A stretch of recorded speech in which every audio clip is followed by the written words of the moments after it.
আজ শুক্রবার, ছুটির দিন, সবাইকে জুম্মা মোবারক। শপিং এ গিয়েছিলাম, তাই আজকের দিনটা খুব ব্যস্ততায় কেটে গিয়েছে। আর হজবরল বিরিয়ানি রান্না করেছিলাম। খুব কম সময়ে আমি রান্নাটা করে নিয়েছি। আসসালামু আলাইকুম, সবাইকে ওয়েলকাম করছি আরো একটি ভিডিওতে। আজ শুক্রবার, ছুটির দিন।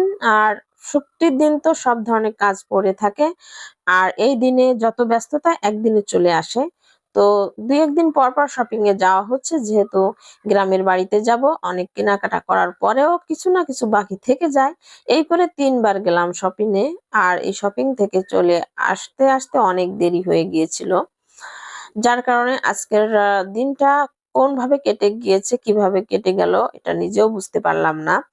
টুকিটাকি কিছু কেনাকাটা বাকি ছিল, সেগুলো করে নিয়েছি। আর বাসায় পরার জন্য কিছু জুতা নিলাম, আলবির জন্য, আমার জন্য। আর বাসায় পরার জন্য এই সোয়েটার নিয়ে নিলাম আমি আরেকটা। ঘুরে ঘুরে একটু শপিং করেছিলাম।